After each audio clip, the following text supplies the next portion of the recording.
அனைவருக்கும் வணக்கம். ஸோ நம்ம இந்த வீடியோவில் டிஎன்ஏ கவுன்சிலிங் 2024ல் நீங்கள் இந்த சாய்ஸ் ஃபில்லிங்லாம் பண்ணுவீங்களா? ஸோ சாய்ஸ் ஃபில்லிங் பண்ணி முடிச்சிட்டீங்க. பண்ணி முடிச்சோன்னா உங்களுக்கு டென்டேட்டிவ் அலாட்மெண்ட்னு ஒன்று வரும். அதாவது தற்காலிக இடஒதுக்கீடு. நீங்கள் பண்ண சாய்ஸ் ஃபில்லிங்லேருந்து உங்களுக்கு டென்டேட்டிவாக ஒரு சீட் வந்து கொடுப்பாங்க. அதை நீங்கள் கன்ஃபார்ம் பண்ணுறதுக்கு உங்களுக்கு வேரியஸ் ஆப்ஷன்ஸ் இருக்குது. அது என்னன்றதை நான் வந்து சொல்லித்தரேன். ரொம்ப ரொம்ப முக்கியமான வீடியோ. இதை நீங்கள் வந்து தெரிஞ்சுக்கணும். அண்ட் உங்கள் ஃப்ரெண்ட்ஸ்க்கும் நிறைய பேருக்கு தெரியாமல் இருக்கும், அவங்களுக்கும் வந்து ஷேர் பண்ணிடுங்க. நீங்க ஒரு பேரண்ட்ஸ் யாராச்சும் பார்த்துட்டு இருந்தீங்கன்னா ரொம்ப கேர்ஃபுல்லா வந்து வாட்ச் பண்ணுங்க. ஏன்னா வந்து நிறைய ஸ்டெப்ஸ் வந்து உள்ள இருக்குது. ஒவ்வொரு ஸ்டெப்லயுமே ஒரு ஸ்டெப் இருக்குது. ஓகேவா? ஓகே. ஸோ 3 பாசிபிலிட்டிஸ் மொத்தம் இருக்கு. ஒன்று வந்து பாத்தீங்கன்னா, நீங்க சாய்ஸ் லிஸ்ட் கொடுக்குறீங்களா, ஒரு 10 காலேஜ் கொடுத்துருக்கீங்கன்னு வச்சுக்கோங்களேன். அந்த 10 காலேஜ்ல உங்களோட ஃபர்ஸ்ட் நீங்க ஒரு காலேஜ் கொடுத்துருக்கீங்க. உதாரணத்துக்கு அண்ணா யூனிவர்சிட்டியில கம்ப்யூட்டர் சயின்ஸ் கொடுத்துருக்கீங்கன்னு வச்சுக்கோங்க.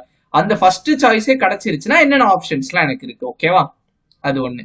அண்ட் நிறைய டிப்ஸ் அண்ட் ட்ரிக்ஸ் நான் சொல்லுவேன். சாய்ஸ் ஃபில்லிங் மிஸ்டேக்ஸ் எடக்கு முடக்கா தப்பா சாய்ஸ் ஃபில்லிங் பண்ணீங்கன்னா மாட்டிப்பீங்க. இங்க அந்த தப்பெல்லாம் நீங்க பண்ணக்கூடாது. அதனால நான் வந்து நிறைய மிஸ்டேக் சொல்ல போறேன். ஸோ உங்களுக்கு இதெல்லாம் தெரியும். ஜஸ்ட் லைக் தட் நீங்க ஸ்கிப் பண்ணாதீங்க. நான் சொல்ற ஒவ்வொரு பாயிண்ட்டுமே உங்களுக்கு இம்பார்ட்டன்டான பாயிண்ட். ஓகேவா? ஸோ ஃபர்ஸ்ட் பாயிண்ட் வந்து உங்க ஃபர்ஸ்ட் சாய்ஸே வந்து அலோகேட் ஆயிடுச்சுன்னா, செகண்ட் என்னன்னா, இந்த ஃபர்ஸ்ட் சாய்ஸ் இல்லாம சம் அதர் சாய்ஸ், மிச்சம் 9 சாய்ஸ் இருக்குல்ல. நான் உங்களுக்கு என்ன சொல்லியிருந்தேன், 10 சாய்ஸ் நீங்க கொடுத்துருக்கீங்க. அப்ப மிச்சம் எத்தனை சாய்ஸ் இருக்குது? 9 சாய்ஸ் இருக்குது. ஓகேவா? அந்த 9 சாய்ஸ்ல ஏதாச்சும் ஒரு சாய்ஸ் அலர்ட் ஆச்சுன்னா என்ன பண்ணும்? ஓகேவா? ஸோ 3வது சாய்ஸ் ரொம்ப பரிதாபமான நிலை தான். சாய்ஸே வந்து அலர்ட் ஆகல அப்படின்னா என்னன்னா, அந்த 10 காலேஜுமே உங்களுக்கு கிடைக்கல. அதுக்கு தான் நம்ம ஆல்ரெடி ஒரு திங் நம்ம வந்து சஜஸ்ட் பண்ணுவோம். என்ன சஜஸ்ட் பண்ணுவோம்னா, நிறைய சாய்ஸ் கொடுங்க. அதே மாதிரி பாத்தீங்கன்னா, ஒரு காலேஜ்ல சிஎஸ்சி மட்டும் நிப்பாட்டாதீங்க. நான் சிஎஸ்சி தான் போறேன்னா, சிஎஸ்சி ரிலேட்டடா என்ன இருக்குது? ஐடி இருக்கு. ஐடி ரிலேட்டடா இருக்குது ஏஐடிஎஸ். ஸோ இந்த மாதிரி ரிலேட்டிவான கோர்சஸ் நீங்க வந்து எடுங்க. நான் வந்து ஒரு காலேஜ்ல என்ன கோர்ஸ் கிடைச்சா எடுத்துருங்க நான் வந்து சொல்ல மாட்டேன். It's up to your fashion. So உங்களுக்கு எலக்ட்ரானிக் சைட்ல போனோம்னா நீங்க இசி எடுக்கலாம். உங்களுக்கு எலக்ட்ரிக்கல் சைட்ல போனா ட்ரிபிள். ஸோ உங்க கோர்ஸ் நீங்க வந்து டிசைட் பண்ணிருப்பீங்களா, அதுக்கு ரிலேட்டட் கோர்சஸ் ஏதாச்சும் இருக்கான்னு பாருங்க அதே காலேஜ்ல. ஓகேவா? இப்போ அண்ணா யூனிவர்சிட்டிலாம் எடுத்துக்கிட்டீங்கன்னா உங்களுக்கு நார்மல் கோர்ஸும் இருக்கும், செல்ஃப் சப்போர்ட் கோர்ஸும் இருக்கும். ஸோ செல்ஃப் சப்போர்ட்னா என்னன்னு கேட்குறீங்களா? நம்ம ஆல்ரெடி வீடியோ போட்டிருக்கோம். ஸோ செல்ஃப் சப்போர்ட் கான்கோ ரெக்டர்னு either you can search it on YouTube. அப்படின்னா நான் கீழே டிஸ்கிரிப்ஷன்ல கொடுக்குறேன். So 2 computer science course Anna யூனிவர்சிட்டியில இருக்குது. ஓகேவா? ஸோ அது கிடைக்கலனா இது கிடைக்கும். ரெண்டுமே நீங்க சாய்ஸ் லிஸ்ட்ல கொடுக்கலாம். மேட்டர் என்ன சொல்ல வரேன்னா, நிறைய சாய்ஸ் நீங்க வந்து கொடுங்க. ஆல்வேஸ் நிறைய சாய்ஸ் கொடுங்க. ஓகேவா?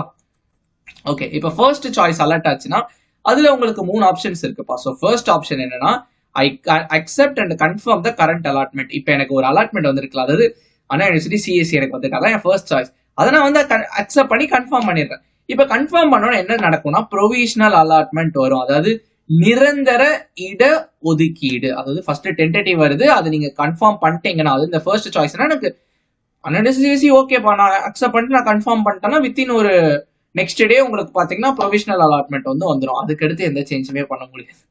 செகண்ட் என்னன்னா, I decline current allotment and move to the next round as per vacancy of that round. இப்ப ஃபர்ஸ்ட் சாய்ஸ்ன்றதுனால there is no chance for upward movement. நான் ஒரு புது டேர்ம் இங்க இன்ட்ரோடியூஸ் பண்றேன்னு நினைக்கிறேன், upward movement. நம்ம லேட்டர்லாம் நம்ம வந்து அதை பார்ப்போம் இந்த வீடியோட. ஓகேவா? இது ஃபர்ஸ்ட் சாய்ஸே அலர்ட் ஆனதுனால அதுக்கு மேல எந்த சாய்ஸுமே இல்லப்பா. ஸோ ஆல்வேஸ் ஞாபகம் வச்சுக்கோங்க, உங்க சிஸ்டம் வந்து நீங்க அப்வர்ட் மூவ்மெண்ட்னு ஒரு ஆப்ஷன் எனேபிள் பண்ணீங்கன்னா மேல இருக்கிறது தான் பார்க்கும், கீழே இருக்கிறது எந்த காரணத்திலையும் பார்க்காது. அதனாலதான் நம்ம ஒரு பாயிண்ட் நம்ம அடிக்கடி சொல்லுவோம். என்ன பாயிண்ட் சொல்லுவோம்? நீங்க சாய்ஸ் ஃபீலிங் கொடுக்குறீங்கன்னா ப்ரியாரிட்டி கரெக்டா இருக்கணும். ஸோ ஃபர்ஸ்ட் சாய்ஸ் கொடுக்குறீங்கன்னா அது பெஸ்டா இருக்கணும். செகண்ட் சாய்ஸ் கொடுக்குறீங்கன்னா அது ஃபர்ஸ்ட்டை விட மட்டமா இருக்கணும். புரியுதா? So always first choice would be better one. Second choice அதுக்கு அடுத்து தான். ஒரு உதாரணம் உங்களுக்கு நான் புரிய வைக்கிறேன். இப்போ அண்ணா யூனிவர்சிட்டியில நான் கம்ப்யூட்டர் சயின்ஸ் படிக்கணும்னு நினைக்கிறேன் அப்படின்னா அண்ணா யூனிவர்சிட்டியில கம்ப்யூட்டர் சயின்ஸ் தான் நான் ஃபர்ஸ்ட் கொடுக்கணும். ஸோ 2வது சாய்ஸ் தான் அண்ணா யூனிவர்சிட்டியில ஐடி கொடுக்கணும். நீங்க எடுத்தோன்னு அண்ணா யூனிவர்சிட்டி ஐடி கொடுத்துட்டீங்கன்னா ஐடி வந்து லாக் ஆயிடும். சப்போஸ் உங்களுக்கு கிடைச்சதுன்னா கீழே வந்து பார்க்காது. இது நான் அண்ணா யூனிவர்சிட்டி எக்ஸாம்பிள் வச்சு சொன்னேன். இப்ப சில பேர் பாத்தீங்கன்னா நிறைய காலேஜஸ் வந்து கொடுப்பீங்க. ஸோ என்னன்னே தெரியாத ஒரு காலேஜை கொண்டு வந்து நீங்க வந்து ஃபர்ஸ்ட் சாய்ஸ்ல கொடுத்துட்டீங்கன்னா அவ்வளவுதான், அலர்ட் ஆயிடும். வேற வழியே கிடையாது. அதனால தான் நான் என்ன சொல்றேன்னா, ஒரு காலேஜ் சூஸ் பண்றீங்கன்னா எல்லா டீடைல்ஸும் தெரிஞ்சுக்கோங்க. அண்ட் ஆல்வேஸ் உங்களோட சாய்ஸ் லிஸ்ட் பாத்தீங்கன்னா ப்ரியாரிட்டியா இருக்கணும். ஸோ பேரண்ட்ஸ் யாராச்சும் இந்த வீடியோ பார்த்துட்டு இருக்கீங்கன்னா ரொம்ப நல்லா நோட் பண்ணுங்க. அதாவது ஃபர்ஸ்ட் சாய்ஸ் வந்து ஆல்வேஸ் பெஸ்ட் சாய்ஸா இருக்கணும். செகண்டும் பெஸ்ட் தான், ஆனா ஃபர்ஸ்ட் கம்பேர் பண்ணும்போது செகண்ட் வந்து ஃபர்ஸ்ட் தான். தேர்ட் வந்து செகண்டுக்கு அடுத்து. புரியுதுங்களா? அந்த ஆர்டர் உங்களுக்கு புரியுது? ஃபர்ஸ்ட் எனக்கு பிரியாணி தான் நான் சாப்பிடணும், பிரியாணி இருக்கான்னு தான் நீங்க கடையில கேட்கணும். அதுக்கு அடுத்து தான் நீங்க வந்து வேற ஆப்ஷன் நீங்க வந்து போகணும். ஸோ சிக்கன் ரைஸோ இல்ல ஃப்ரைட் ரைஸோ அந்த மாதிரி. ஓகேவா? புரியுதுங்களா? ஸோ செகண்ட் பாயிண்ட் என்னன்னா, இப்ப எனக்கு கொடுத்ததை எனக்கு வந்து பிடிக்கல, நான் நெக்ஸ்ட் ரவுண்டு போறேன். இந்த தப்பு எவன் பண்ணுவானா, ஃபர்ஸ்ட் சாய்ஸே மகா மட்டமா பண்ணியிருக்கானா அவனுக்கு என்ன அந்த காலேஜ் ப்ரொஃபைலே தெரியாம அவன் அந்த காலேஜ் வந்து சூஸ் பண்ணியிருப்பான். ஸோ நம்ம சேனல் வியூவர்ஸ், சப்ஸ்கிரைபர்ஸ் யாருமே இந்த தப்பு பண்ண மாட்டீங்க. I hope that. Third point என்னன்னா, I decline current allotment and quit counselling.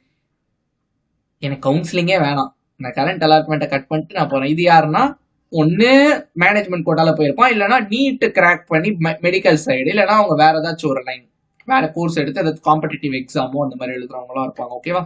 So புரிஞ்சிருக்கும்னு நினைக்கிறேன். ஓகேவா? கரெக்ட்.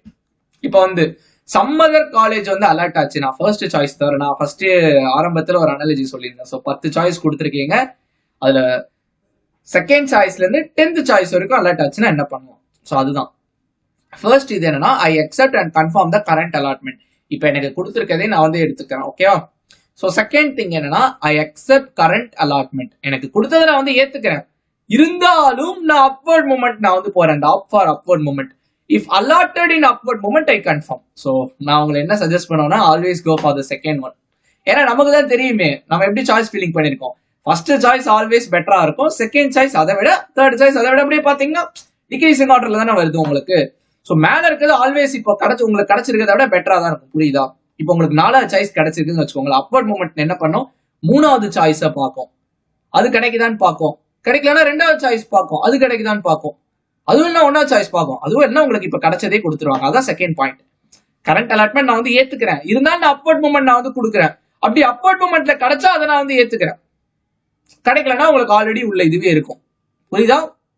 டவுட்ஸ் எதுனா இருந்துச்சுன்னா கமெண்ட்ல கேளுங்க.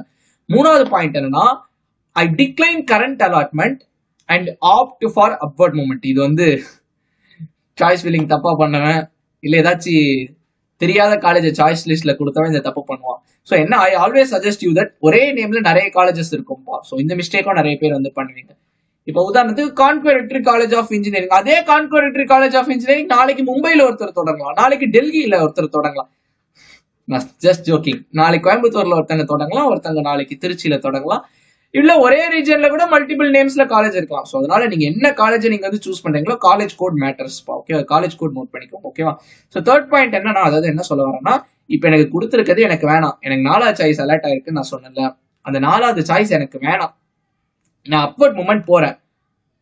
ஒருவேளை எனக்கு அப்வர்ட் மூமெண்ட்ல கிடைச்சா நான் ஏத்துக்கிறேன், அப்படி கிடைக்கலன்னா என்ன பண்ணணும், ஒரு நெக்ஸ்ட் ரவுண்டுக்கு தான் போய் ஆகணும். நெக்ஸ்ட் ரவுண்ட் என்னது, ரவுண்டு 2. ரவுண்ட் 1 பையன் எல்லா காலேஜுமே ஃபில் பண்ணிடுவான், நீங்க ரவுண்டு 2 போயிடுவீங்க. புரியுதா? அவங்க அட்வான்டேஜ் வந்து குறையும். அதனால இந்த தப்பு யாரும் பண்ணாதீங்க. ஐ மீன் மொக்கையா சாய்ஸ் ஃபில்லிங் பண்ணாதீங்க நான் சொல்றேன். உங்களுக்கு டவுட்ஸ் எதனா இருந்துச்சுன்னா கமெண்ட் செக்ஷன்ல கமெண்ட் பண்ணுங்க. ஓகேவா? ஸோ 4th பாயிண்ட் என்னன்னா, I decline current allotment and move to next round as per vacancy. எனக்கு அப்வர்ட் மூவ்மெண்ட்லாம் நம்பிக்கை இல்லை சார், நான் நெக்ஸ்ட் ரவுண்டுக்கு நான் போய்க்கிறேன். அதுதான் வந்து 4th பாயிண்ட். 5th பாயிண்ட் என்னன்னா, ஆஸ் யூஷுவல் ஃபர்ஸ்ட் கேஸோட last point, I decline current allotment and quit counselling. புரிஞ்சதுன்னு நினைக்கிறேன். இந்த 2வது கேட்டகரியில தான் நிறைய மாணவர்கள் இருக்காங்க. புரியுதா? ஏன்னா இது வந்து ரொம்ப கேர்ஃபுல்லா பண்ணும். அப்வர்ட் மூவ்மெண்ட்னா என்ன நீங்க வந்து தெரிஞ்சுக்கணும். அப்வர்ட் மூவ்மெண்ட் வந்து மேல இருக்க சாய்ஸஸ் தான் பார்க்கும். So 3rd choice 4th choice alert ஆயிடுச்சுன்னா 3rd choice, 2nd choice, 1st choice, எந்த காரணத்திற்கொண்டும் கீழே உள்ள சாய்ஸ்கள் பார்க்கப்பட மாட்டாது. அதனால்தான் அனைவரும் சொல்கிறார்கள், தாங்கள் சாய்ஸ் ஃபில்லிங் பண்ணும்போது ப்ரியாரிட்டிக்கு ரொம்ப முக்கியத்துவம் கொடுக்க வேண்டும் என்று. தூய தமிழ்ல பேசுறேன்னு நினைக்கிறேன். ஓகே, ப்ரியாரிட்டி நீங்க வந்து கொடுக்கணும்ப்பா. So 1st choice, 2nd choice, 3rd choice, 4th choice, அது நீங்க வந்து கொஞ்சம் நல்லா பண்ணிட்டீங்கனாலே இந்த பிரச்சனைகள்ல நீங்க மாட்ட மாட்டீங்க. அப்படி நல்லா பண்ணீங்கன்னா always suggest you to go for the I accept current allotment. Upward movement கிடைச்சா ஏத்துக்கிறேன். ஸோ அப்வர்ட் மூவ்மெண்ட்னா என்னன்னு தெரிஞ்சு போச்சு இல்ல, டவுட்ஸ் எதுனா இல்ல. Okay fine. 3rd கேட்டகரி என்னன்னா, நோ சாய்ஸ் இஸ் அலர்ட்டட். இப்ப எனக்கு சப்போஸ் எந்த சாய்ஸுமே கிடைக்கல, அதாவது நான் 10 சாய்ஸ் தான் கொடுத்தேன், யாருமே 10 சாய்ஸ் கொடுக்காதீங்க, எனக்கு வந்து சொல்றதுக்கு எக்ஸ்பிளைன் பண்றதுக்கு ஈஸியா இருக்கும்னு சொல்லிட்டு நான் வந்து உங்களுக்கு 10 சாய்ஸ் எடுக்கிறேன். ஓகேவா? உங்க கட் ஆஃப்க்கு ஏற்றார் போல் 50, 100, நீங்க எவ்வளவு சாய்ஸ் ப்ரோ கொடுத்தீங்க நீங்க படிக்கும் போதுன்னு கேட்டீங்கன்னா, நான் ஒரு 4 வருஷத்துக்கு முன்னாடி படிச்சேன், பாஸ்ட் அவுட் இப்ப நானு. ஸோ நான் என் வீடியோ நான் வந்து கொடுத்துருக்கேன். ஸோ மை சாய்ஸ் லிஸ்ட்னு சொல்லி வீடியோ கொடுத்துருப்பேன், மை கவுன்சிலிங் எக்ஸ்பீரியன்ஸ் கொடுத்துருப்பேன். ஸோ எல்லா வீடியோஸும் பார்த்தீங்கன்னா இருக்கும். அது மட்டும் இல்லாமல் நம்ம இன்ஜினியரிங் கம்ப்யூட்டர் சயின்ஸ் தான் முடிச்சிருக்கோம். நீங்கள் இப்போ ஒரு இன்ஜினியரிங் தான் கோர்ஸ் எடுக்கிறீங்கனாலும், ஸோ ஃபர்ஸ்ட் செமஸ்டர் என்ன இருக்கும், செகண்ட் செமஸ்டர் இருக்கும், ஸோ பிளேஸ்மெண்ட் எப்படி ப்ரிப்பேர் பண்ணுறது, இந்த மாதிரி நீங்கள் வந்து கைடன்ஸ் வந்து கேட்டுக்கலாம். ஆல்ரெடி நிறைய பேட்ச் ஸ்டூடெண்ட்ஸ் நம்ம கிட்ட கேட்டுட்டு இருக்காங்க. Even if you can see in comment sections also. ஓகேவா? அதுமாதிரி நீங்கள் பிளேலிஸ்ட் எடுத்துகிட்டு போனீங்கன்னா நம்ம சேனலில் நிறைய டெக்னிக்கல் கண்டென்ட்ஸ்லாம் நிறையா இருக்கும். ஸோ ஜாவா ஃபுல் கோர்ஸ் போட்டிருக்கோம் 11 மணி நேரத்துக்கு. நீங்கள் உள்ளே போனீங்கன்னா உங்களுக்கு தெரியும். ஸோ ஹார்ட்வேர் ரிலேட்டடாக ப்ராசஸரில் எப்படி கோடிங் பண்ணுறதை நம்ம வந்து பார்த்துருப்போம். நிறைய நம்ம வந்து பார்த்துருக்கோம்ப்பா. ஓகேவா? ஸோ தேர்ட் கேட்டகரி என்ன, எந்த சாய்ஸும் அலர்ட்டால 10 சாய்ஸ் நீங்கள் கொடுத்துருந்தீங்களா, 10மே கிடைக்கலன்னா என்ன பண்ணணும்னா ஃபர்ஸ்ட் ஆப்ஷன் என்ன, சப்போஸ் அப்வர்ட் மூமெண்ட்ல கிடைச்சா நான் வந்து ஏத்துக்கிறேன், இல்லைனா நெக்ஸ்ட் ரவுண்டுக்கு போறேன். அப்வர்ட் மூமெண்ட்னா என்ன பார்க்கும், எந்த சாய்ஸுமே கிடைக்கல, எடுத்தோட கடைசி சாய்ஸ், அதாவது நீங்க 10 சாய்ஸ் கொடுத்தீங்கன்னா 10வது சாய்ஸ் பார்ப்போம். அது கிடைக்கலன்னா 9, 8, 7 இப்படி போய்கிட்டே இருக்கும். அப்படி ஏதாச்சும் இன்பிட்வீன்ல மேல எனக்கு கிடைச்சிருச்சுன்னா நான் வந்து ஏத்துக்கிறேன். அப்படி இல்லைன்னா நான் நெக்ஸ்ட் ரவுண்டுக்கு நான் வந்து போய்க்கிறேன். ஓகேவா? இது வந்து ஃபர்ஸ்ட் பாயிண்ட். செகண்ட் பாயிண்ட் என்னன்னா, ஐ move to next round as per vacancy. So vacancy படி நான் வந்து நெக்ஸ்ட், ஏன் ஆஸ் பர் வேகன்சி நான் சொல்றான்னா, இப்போ சப்போஸ் நீங்க ரவுண்டு 2க்கு போறீங்கன்னா அண்ணா யூனிவர்சிட்டியில கம்ப்யூட்டர் சயின்ஸ் கோர்ஸ், இன்ஜினியரிங் கோர்ஸ்லாம் உங்களுக்கு கொடுக்க முடியாது. ஆப்வியஸா ஃபில் ஆயிடும் ரவுண்ட் 1ல. புரியுதுங்களா? ஸோ அதனால அந்த வார்த்தை ஆஸ் பர் வேகன்சி நான் வந்து கொடுத்துருக்கேன். பட் ஆனால் ஒரு சில கம்யூனிட்டிக்கு பார்த்தீங்கன்னா இருக்கும். இப்போ நான் ஆல்ரெடி சொல்லியிருந்தேன் உங்களுக்கு, கம்யூனிட்டி ரிசர்வேஷன் ஒரு வீடியோ நான் வந்து கற்றுக் கொடுத்துருந்தேன். அது கற்றுக் கொடுக்கும்போது நான் சொல்லியிருந்தேன் ஒவ்வொரு கம்யூனிட்டிக்குமே ஒவ்வொரு சீட்ஸ் இருக்கும். இப்போ ஒரு காலேஜ்ல ஒரு கோர்ஸ்னா எல்லா கோர்ஸையும் ஒரே கம்யூனிட்டி கொடுத்துருக்க மாட்டாங்க. They will have their own reservation. So அதுபடி அவங்க வந்து ஒவ்வொரு சீட்ஸ் வந்து அலோகேட் பண்ணியிருப்பாங்க. ஸோ அதனால நெக்ஸ்ட் ரவுண்ட் போகும்போது ஆல்வேஸ் கொஞ்சம் டேஞ்சர் தான். அதனால வந்திருக்க ரவுண்ட்லேயே சிறப்பாக கவுன்சிலிங் வந்து சாய்ஸ் ஃபில்லிங் வந்து பண்ணிடுங்க. ஓகேவா? ஸோ தேர்ட் பாயிண்ட் என்னன்னா, ஐ குவிட் கவுன்சிலிங். கவுன்சிலிங் வேணான்றது. யா, மொத்தம் பார்த்தீங்கன்னா 3 கேட்டகரி தான் உங்களுக்கு வந்து இருக்குது. First choice is allotted, some other choice allotted, no choice is allotted. ஓகேவா? உங்களுக்கு தெளிவா நான் வந்து புரிய வச்சிருப்பேன்னு நினைக்கிறேன். புரியாம இருந்துச்சுன்னா கமெண்ட் செக்ஷன்ல நீங்க வந்து கமெண்ட் பண்ணலாம். இந்த வீடியோ உங்களுக்கு ஹெல்ப்ஃபுல்லா இருக்கிற பட்சத்துல இந்த வீடியோக்கு ஒரு லைக் பண்ணிக்கோங்க, உங்க ஃப்ரெண்ட்ஸ்க்கும் வந்து ஷேர் பண்ணிக்கோங்க. And we have uploaded lot of videos regarding TNA counseling, and also our channel will be helpful for your future as well. So மறக்காம நம்ம சேனலை சப்ஸ்கிரைப் பண்ணி வச்சுக்கோங்க, உங்க ஃப்ரெண்ட்ஸ் எல்லாருக்குமே வந்து ஷேர் பண்ணிக்கோங்க. அடுத்த ஒரு இன்ட்ரெஸ்டிங்கான வீடியோ, இல்லை உங்களுக்கு ஹெல்ப்ஃபுல்லான வீடியோ, இல்லை உங்களுக்கு என்ன வீடியோ வேணுமோ கமெண்ட் செக்ஷன்ல வந்து கமெண்ட் பண்ணுங்க. அந்த வீடியோல உங்களை வந்து சந்திக்கிறேன். யா.